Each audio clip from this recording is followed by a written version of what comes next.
Ken, when and why did you become a stonemason?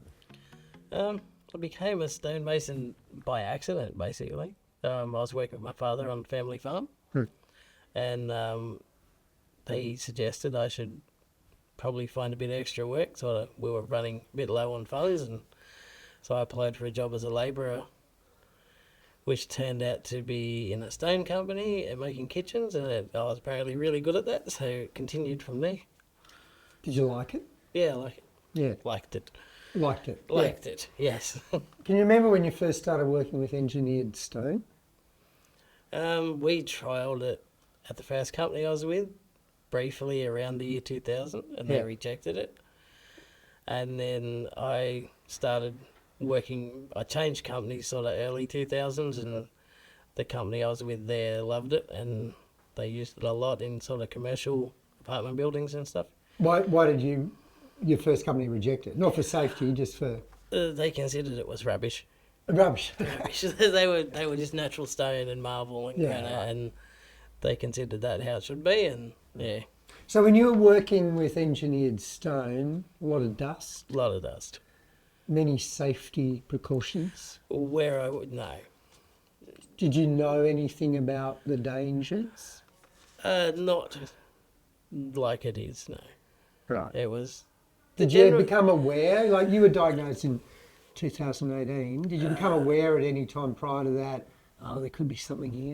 2019, there was a diagnosis, but also 2019, SafeWork did the mandatory screening of all the stonemasons in New South Wales. Yeah. But before that, you thought it was... Before that, it was... So most people considered it to be man-made, it's artificial, it's going to be mostly glue and rubbish. And turns out it was mostly silica and a little bit of glue and rubbish. Did you use a mask? Yeah, as much as possible. But, Yeah. Okay. And tell me how you came to get diagnosed. Through the mandatory screening. Okay. And So that was... going into that, looking back now, do you think you had any symptoms prior to that? Yes. What? Yes. Started with a cough. Basically starts with a persistent cough, and that was probably maybe 7 years before it started to show up a bit. Right. And then I was a smoker, but I'd cut down to about 4 cigarettes a day, and I still considered that's why I was completely unfit and wasn't sort of doing stuff. So I was like, I need to quit smoking and get fit. And every time I tried it was quite difficult. And then once I had the diagnosis, it made a lot more sense. Right. So it was like it was more than a 4 cigarettes a day cough. Now, you can see that now. Yeah. But of course you tend to think, of course I'm still, because I'm still smoking. That was my answer to it. And did you have much of a physical life then? You know, I don't know, were you doing a lot of exercise, or your job was the exercise, or what? Pretty much towards the end, so probably the last 3 or 4 years before I was diagnosed, that my only life was just about work. And then by the time I got home, I'd be that tired, I'd be asleep. I was waking up the next morning, ready to go back to work, and you feel like you haven't slept, you're just tired constantly. And do you see that now as a symptom? Yeah, it was definitely a symptom. It took me a couple of months after I stopped work. It was the first even couple of weeks after I stopped work, I was sleeping until nearly lunchtime the next day, and then I started to sort of feel almost human again and a bit more normal, and could do stuff during the day, and it was quite helpful, that bit. So, you know, if anyone's watching this who is sleeping a heck of a lot and has worked with engineered stone, what would your advice be? Go get checked. Yeah. Even if you have no symptoms, I suggest getting checked, because it's something that if you get earlier, it's so much better. So they checked you. How did you actually find out you had silicosis? I think one of the doctors gave me a diagnosis, but then I had to see a GP, then see a specialist, then get tested for everything, and then that was sort of the official diagnosis. How long did all that take? About 2 months. And how were you feeling in that period? Like anxious?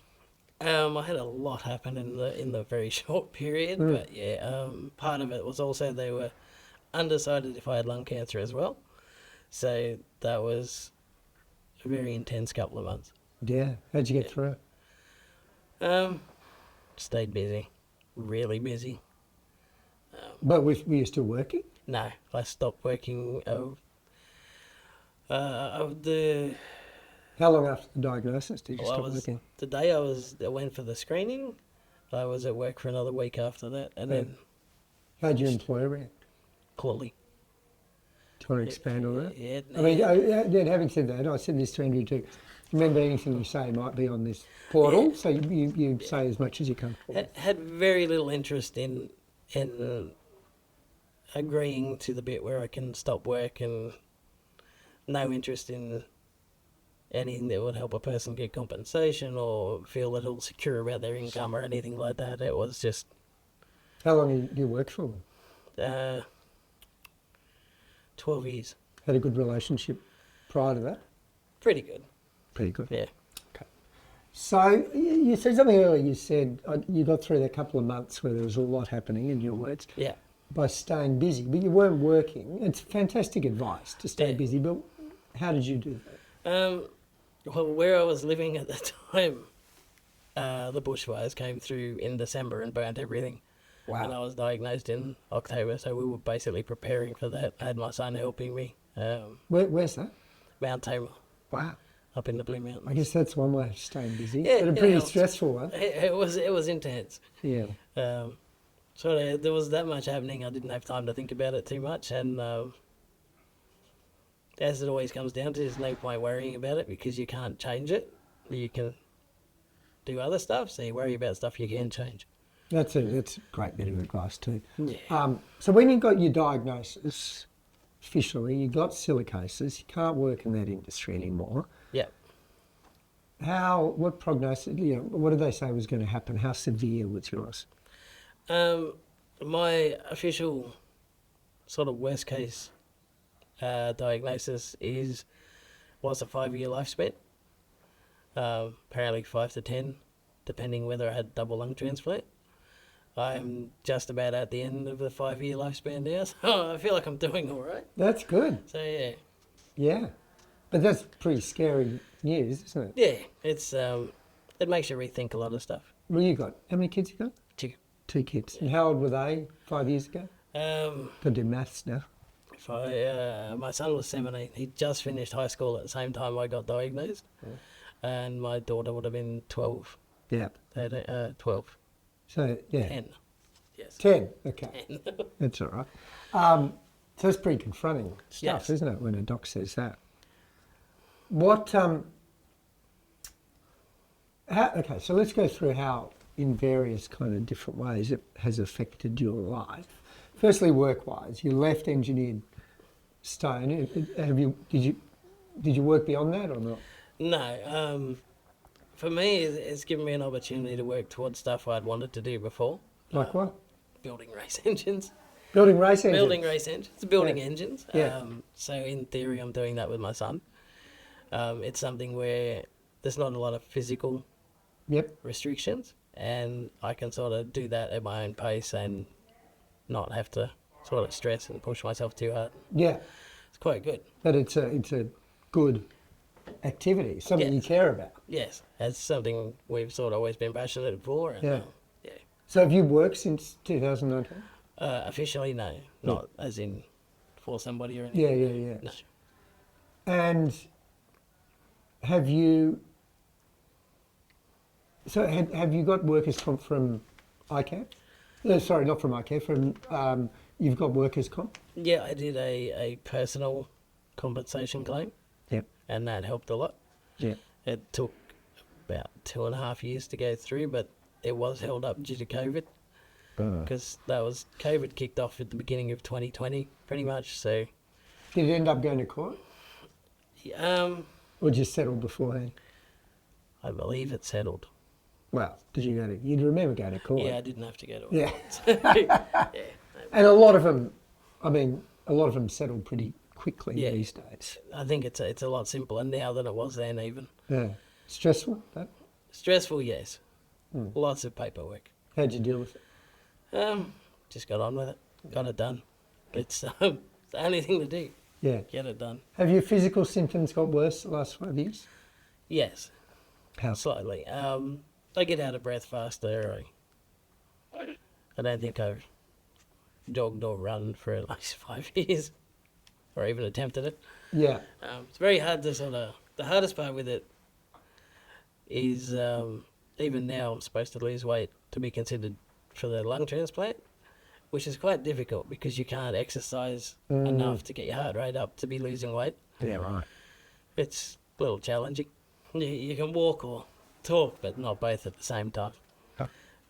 Yeah. And I mean, so it's affected your work, obviously. It's affected your lifestyle. Yes. No talking while you're walking Yes. and doing gentle things.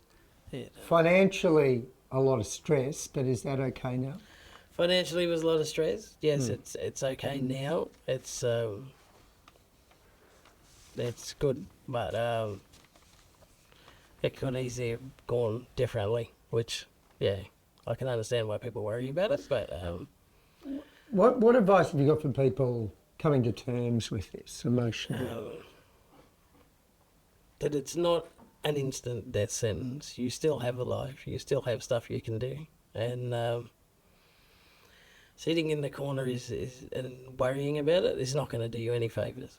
Easy to say, but how do you stop yourself doing that? That I don't know. I think that's an individual thing. For me, it's easy enough. I focus on my kids. I focus on making sure that I want them to be set up comfortably before I pass or move on or whatever. And that's sort of my drive for it. Keeps me going. Do you think that at some point you will have a lung transplant, or is it hard to say? I'm assuming I will be. I saw the transplant clinic in June, I believe, and we're re-evaluating in December, and I'm hoping it can continue for as long as possible like that. But I expect at some point it will happen. And why are you nervous about it? I mean, why you don't want to reach the stage where you need it? I'd prefer not to. Yeah. Yeah.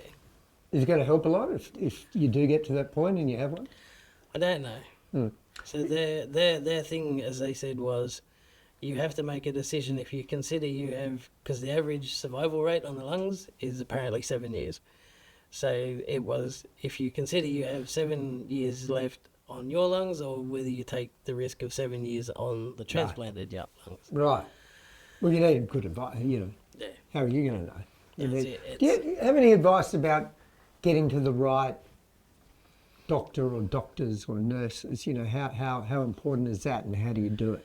It definitely helps.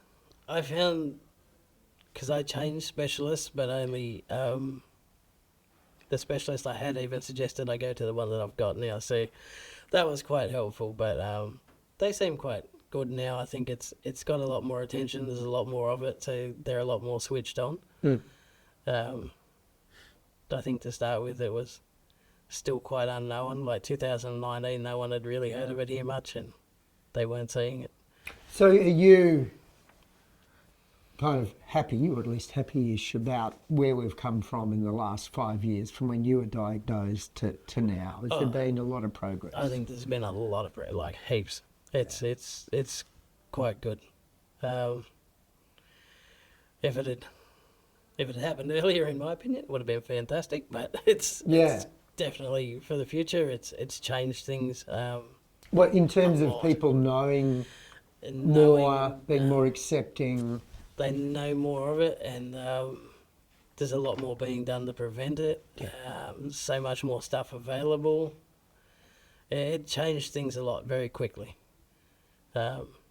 Dust, sort of the amount of dust you can make on a work site and things like that, because I've still got friends that are still in the industry, and it changed from basically being able to do whatever you want, and they no safety gear ever, and now they've got people watching them all the time. They have to have the safety gear. They can't be making dust, and it's heavily regulated now, which is, it should have been from the beginning. given how sort of toxic it is. Where have you got support from? Mainly my kids. Yeah. Yeah.